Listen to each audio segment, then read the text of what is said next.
Hey Lexi, Clerks 3 is on digital and we watched it. You want to talk about it? Yeah. Then let's get the conversation started. Hello and welcome to LexiCon. It is Maddie. Lexi. Dylan. And that's right, today we're taking a look at Kevin Smith's latest foray into the viewist universe, Clerks 3. Now, spoiler warning before we start, so if you don't want the movie spoiled for you, don't listen to this podcast until you've seen it. Because, you can't unspoil a movie. Man, I wish you could unspoil a movie.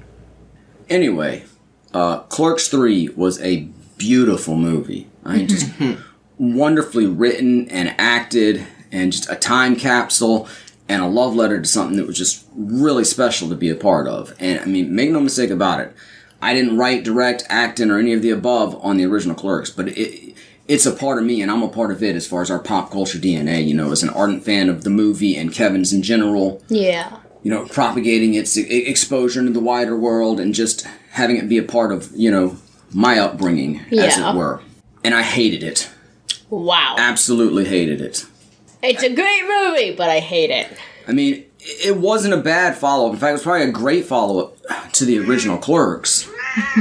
The problem is, Clerks 2 existed. Wow, and it just eradicated that movie. It chrono-crossed that movie. It Steven Universe futured that movie. I don't even know. I've rarely seen an artist go that far out of their way to completely destroy something that they created. I mean, I guess Kevin's ashamed of Clerks 2 or something, because he just completely ripped the heart out of it and the Askew universe in general. Now, I kind of disagree that kind of ways Clerks 2, because without Clerks 2, you wouldn't have the same story in Clerks 3. But I feel like the story in Clerks 3 comes from because of Clerks 2. You could have introduced the fact that Dante had a wife and lost her but it wouldn't be the same. In 2 minutes. Yeah, it would have. Then it would have been some random person. It still would have been. It would have been the same for the purpose of this movie. And like I say, it would have been if we had Clerks and then jumped to this, I would have been amazed. I'd have been blown away. You got to understand too. Going back, Clerks 2 was the first direct sequel that Kevin did to any of his movies. Before that we had Clerks and Mallrats, Chasing Amy, Dogma, and Jane Silent Bob Strike Back. And then he departed from the Askew universe for a bit to make Jersey Girl, and then returned to it with Clerks 2. And Kevin's movies always had a shared universe, taking inspiration from comics long before the MCU was on screen. So you'd see his characters pop up in subsequent films, and you'd find out a little bit about them, but we hadn't had an actual sequel. Yeah. Until Clerks 2. And when he announced it, and I started seeing trailers and whatnot, I was nervous, because I love those Askew universe pictures so much. I mean, Clerks was never my favorite. Mallrats is my favorite. And I mean, if I had to rank them, Clerks would probably rank no higher than 4th. Mm-hmm. Excluding, because I'm talking pre-Clerks 2, it'd rank at least 5th after that. Because, I mean, I put Mallrats ahead of it. I would put Clerks 2 ahead of it once I saw it. And before that, Chasing Amy and Dogma would both go ahead of it. But I still loved the movie. It was still fantastic. And it's the genesis of all of this. Yeah. But, what was I saying now? Something about Clerks 2. Well, like I say, even though Clerks 2 wasn't my favorite of Kevin's films, I still loved it, and I was worried, is he going to be able to live up to the standard that he has set and not, ruin what's come before it? Mm-hmm. And I mean, he knocked it out of the park. Clerks 2 was a revelation. I did not expect the sort of growth for these characters in this story that we got in Clerks 2 and the heart that was there. Mm-hmm. And it's like after, 15 years of toiling away in a dissatisfying life, Dante Hicks finally gets his happy ending. He and Randall, buy the store, and he gets the girl, he gets the kid. It's all working out for him. Mm-hmm. And so I figured Clerks 3, this is going to be Randall's time to finally get his. I knew the plot going in that he was going to have a heart attack like Kevin did in real life and choose to make a movie. I kind of like Kevin in real life because he made Jane Silent Bob reboot after the heart attack. But of course, it's more based on him making Clerks originally, which had nothing to do with him having a heart attack. Yeah. But that was the impetus for the character in universe. But so I figured this was going to be Randall's happy ending. He'd make the movie and make his mark, like he talked about in Clerks 2. And maybe even get the girl, maybe not. I didn't know. It's not that having a relationship is everything, but, if it's what you want, it's something to strive for. And we got none of that. And everything that Dante had was just ripped away from him. And it's just like, really? I mean, the crazy thing, too, is I wasn't that excited about Clerks 3 going into it. Mm-hmm. I was excited when he first started talking about it years ago, but by this point, it felt a little weird to me to be staging production and then touring it in the middle of a pandemic. Mm-hmm. And it didn't seem like he was making any real effort to get it into home, so I figured I probably wasn't going to see it. And then I happened to be looking through Instagram, and they had a clip on there, and it was the audition scene clip. Uh-huh. And I started watching. I'm like, I'm digging this. I'm looking forward to seeing this. And then at the end, on digital today. Well, technically it was on digital tomorrow because I watched it the day after. But I'm like, oh my god, did I just see what I thought I saw?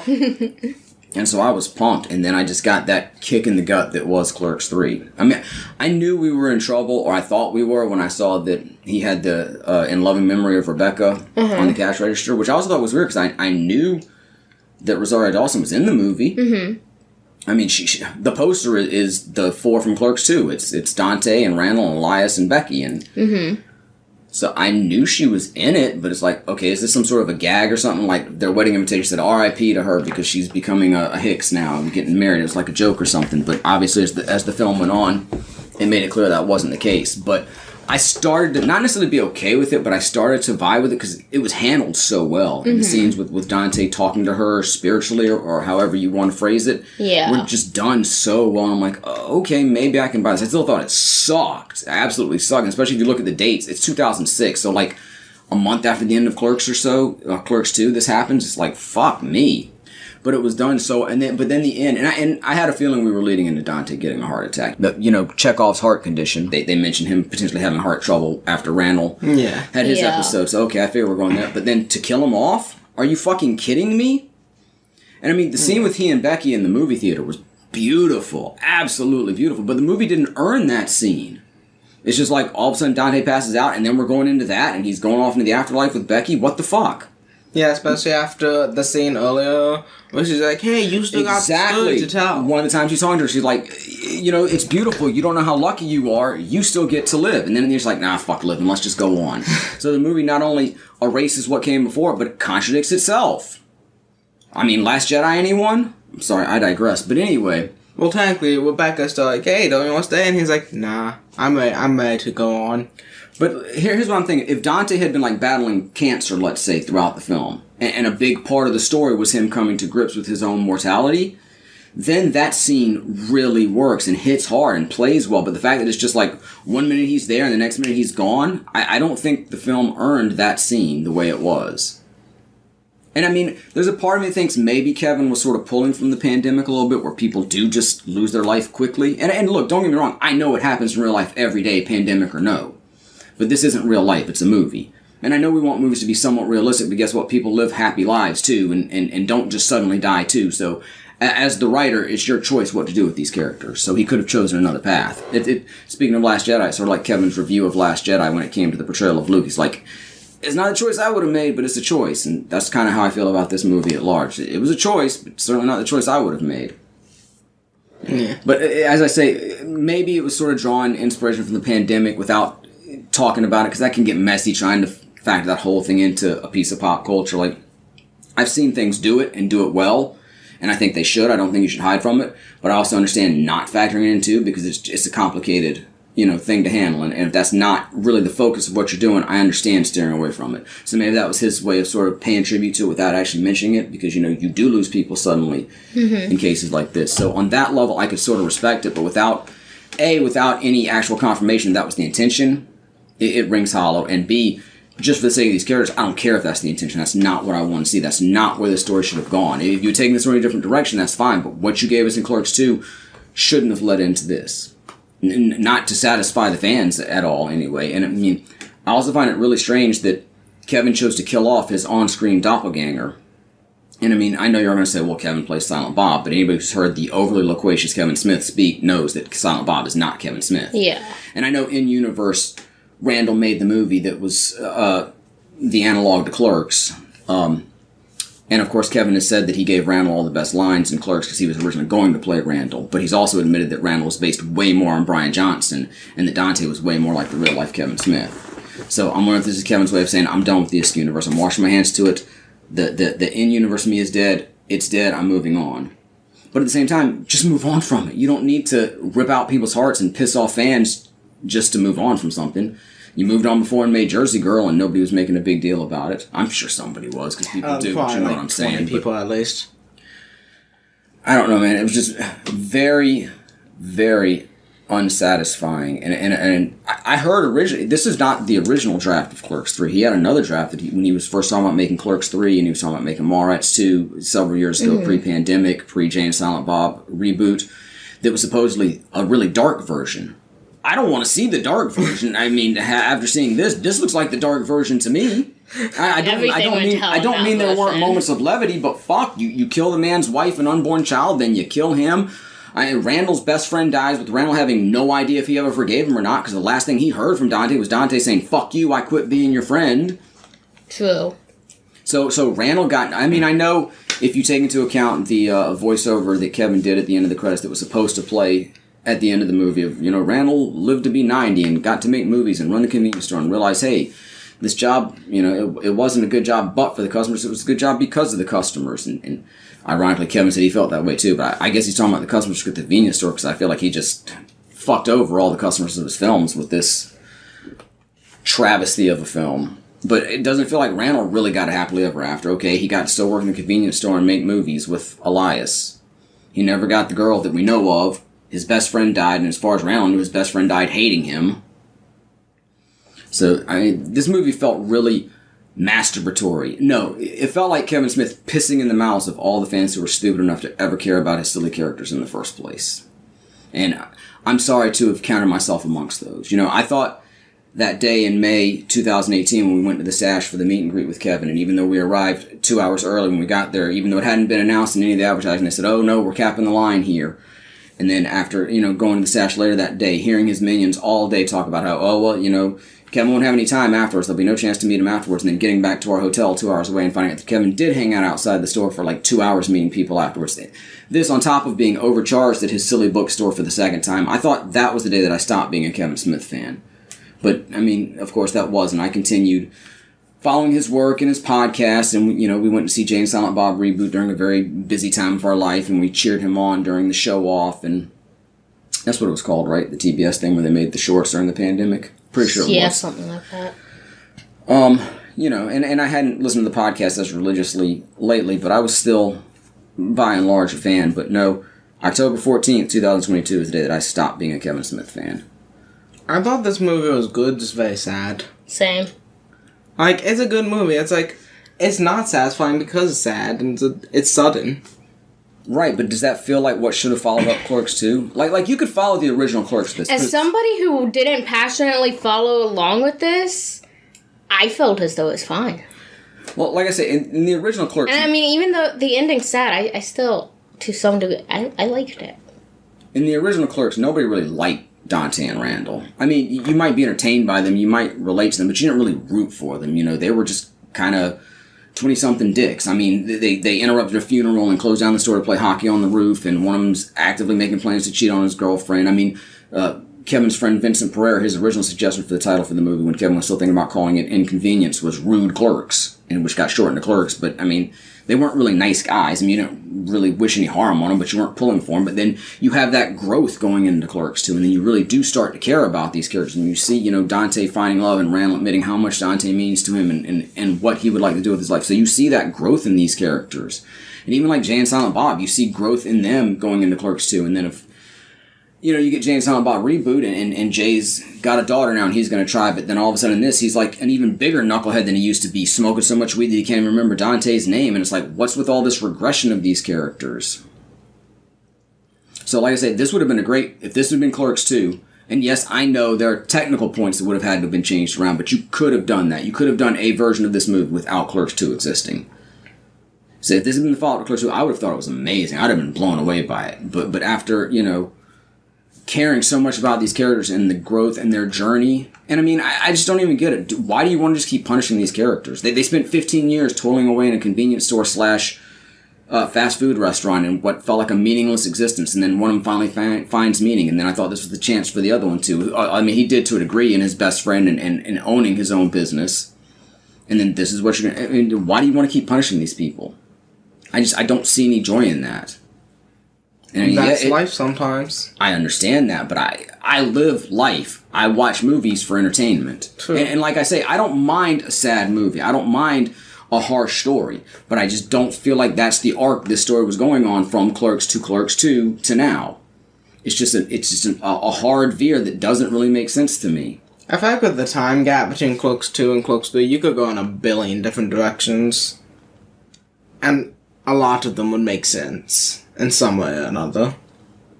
And well, you know how I would have done it. Dante would have still had Becky. They would have had their kid. And I mean, again, if there was a scheduling issue or something, Rosario could only be there for a little bit of it.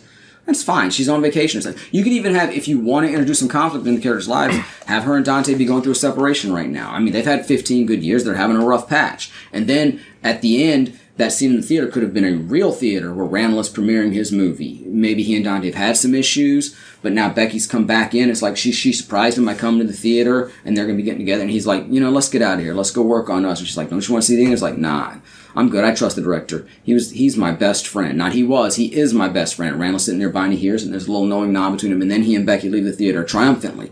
That would have been a way to go out. Not this crap that we got. And I'm not dismissing the quality of the movie. The movie is fantastic. There's a couple of weird editing choices, but overall it's great, and the acting performances are as good as I've ever seen from any of the people in this movie.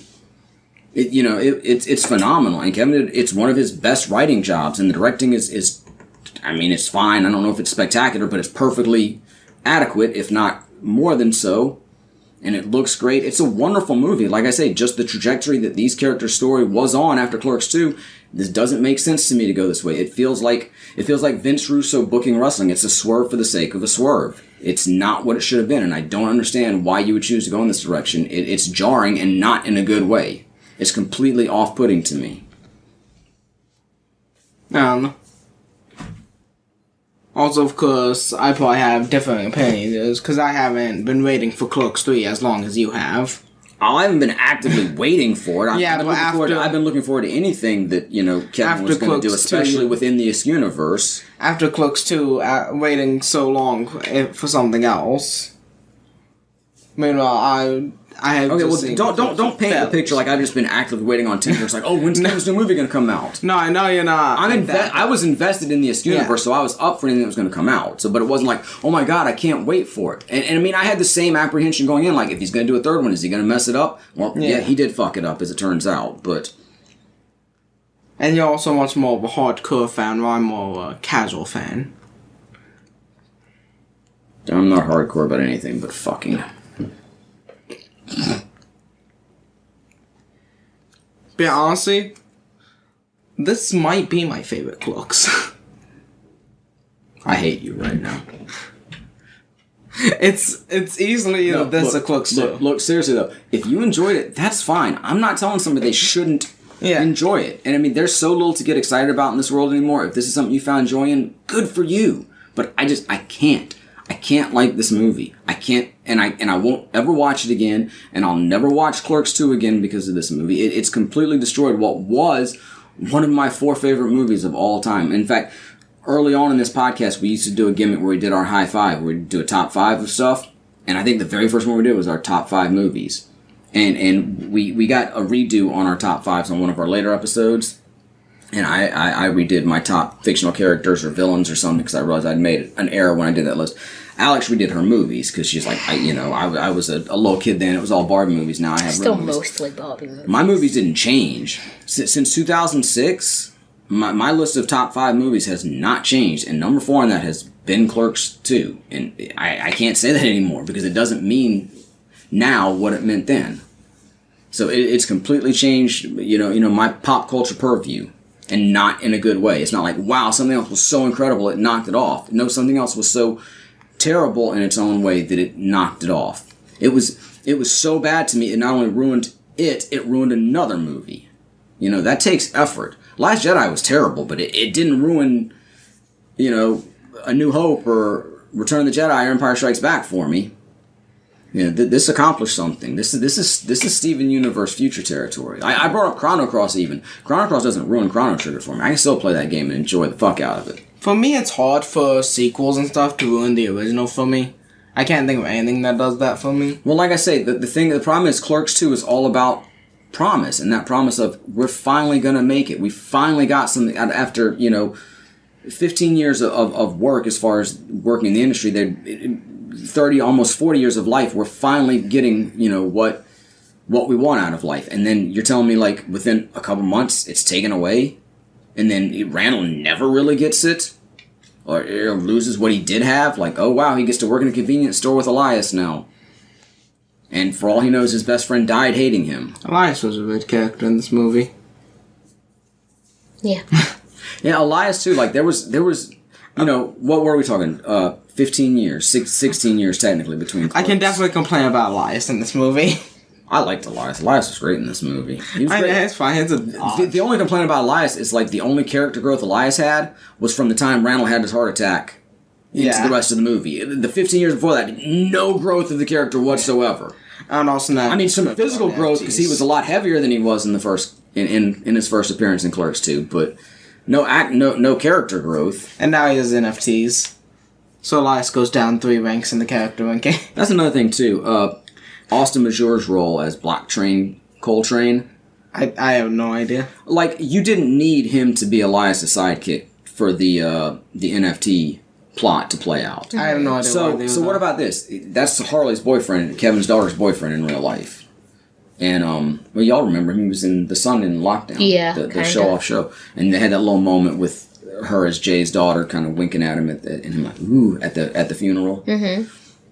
And, I mean, I was kind of surprised that Millie, which is the character Harley played in Jay and Silent Bob Reboot, Jay's daughter, with Justice, another relationship that Kevin just decided to throw the fuck away. But we talked about that in our Reboot review. She could have been, and again, schedules, I don't know how much she could, but what if he was her Silent Bob instead of being Elias' Silent Bob? Would that have made way more sense? Because she's Jay's daughter? Kind of. And in real life, that's her boyfriend. He could have been her Silent Bob.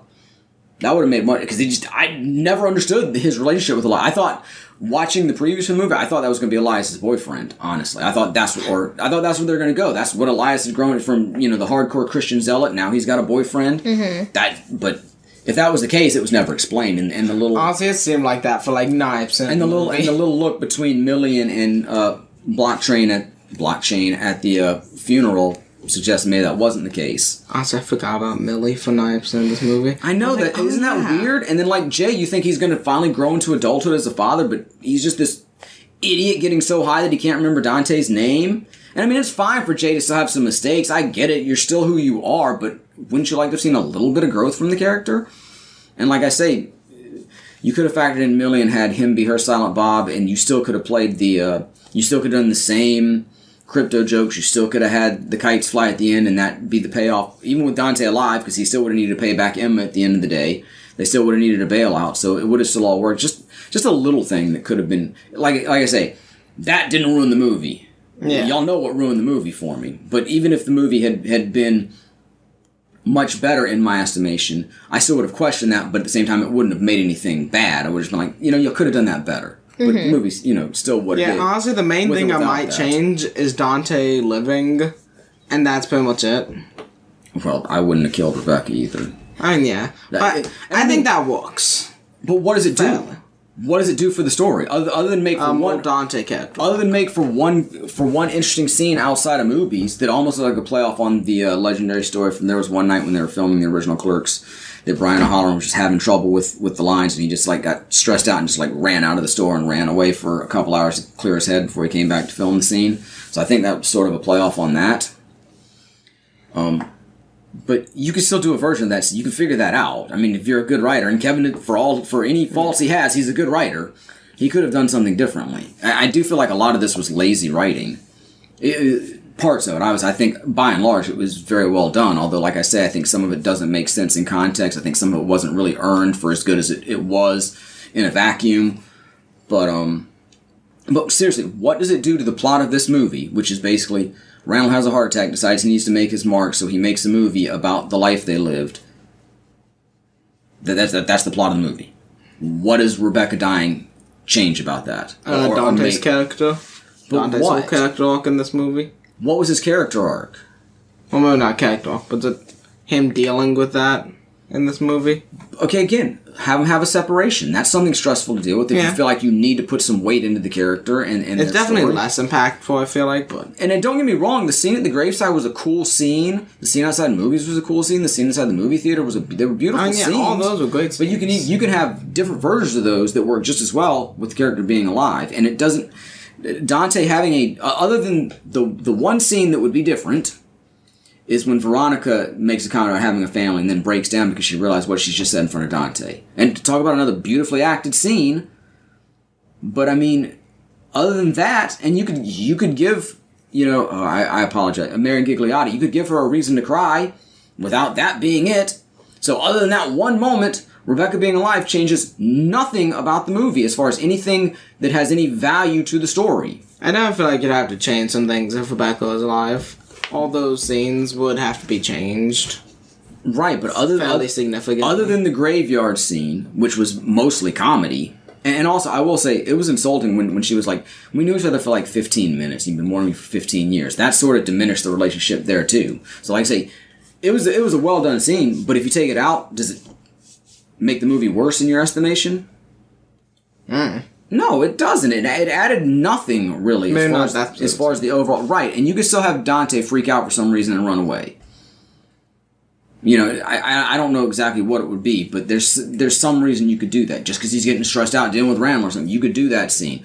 I told you how you could redo the movie theater scene, make it a real theater, and she surprised him by coming in because they've been separated, and he chooses to leave with her, and he's like, I trust it's going to end well because the director's my best friend, and that's sort of his and Randall's makeup after they get upset.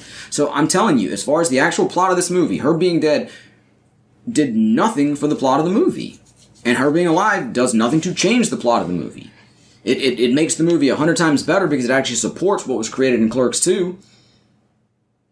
But I'm sorry, her being dead had nothing to do with the plot of this movie. And I mean, don't argue that Dante wouldn't have had the heart attack if he still could have eaten like shit or had a bad heart. Or I mean, Kevin's happily married and he had a heart attack, so it's crazy. I just do not get it, and I do not think she had to be dead at all. We didn't want to have to cast a kid or deal with Dante being a father. A, that's lazy writing. B, you're showing his life at work and dealing with Randall making the film. You don't have to show those parts of his life except in very small spurts just to acknowledge it's there. It's not a minute-by-minute documentary of the life he's living. Seems like Kevin didn't want White anyone being a father in this movie. Yeah. Like I say, that there are parts of it, for as well-written as it is, there are parts of it come off as very lazy writing. What about you, Lex? You haven't said much. You got some things you wanted to bring up, not necessarily about the overall tone, but even just individual moments or anything? Not really. How do you feel about Rebecca's death? I didn't feel one way or another. It's like, damn, I'm sorry for Dante. Damn, bro, that sucks. It's like, that's anyway. sad. It's also life, so... Like I said, I did enjoy watching the sort of recreations of the scenes from Clerks, and then doing very much spot on. Go ahead. I was gonna say nobody knocked over Dante's coffin. That should have happened, in my opinion. I feel like that would have made the scene too comical. At the same time, though, I mean, it was fun having as many people back as could have been back. Not only just the regulars, but like Scott Schiaffo was back as the Chili's Gum rep, and Betsy Broussard, I believe, was the lady waiting outside the video store when Randall opened it up late, and the actress who was inside of RST Video doing the bit with Randall, and when he goes out and you're banned from here. That was really the actress who did that scene. And I will say that where she's like, I want to do my take now, and she did it as Lucy. I mean, I guess it was cute enough, and the idea of an actor or a non-actor wanting to do a take their own way is an interesting take, but it seemed very random. Yeah. Just all of a sudden she's Lucy. And I don't know if... I've never heard that story. Like, maybe somebody really wanted to do that on the set of Clerks. I don't know. And I'm sure an actor's want to do it at some point in time. But it was fine. Like, I didn't have any problem. Bob Hawke was playing the Pringles Can Man. He wasn't the Pringles Can Man in the original movie, but Bob Hawke was very important to Kevin. He was the industry insider who sort of championed Clerks in his early days and got it, to the attention of people who would eventually buy it and help make Kevin's career. So it was cool to see him in it, even though he wasn't in the original one. Tony, the blue collar guy who kept coming, was like, "Is it my time now? Is it my time now?" He was really in the original. He was in the original Clerks, and he also had a quick cameo in Jay and Silent Bob Strike Back, walking out of the store because he just happened to be there the day they were filming.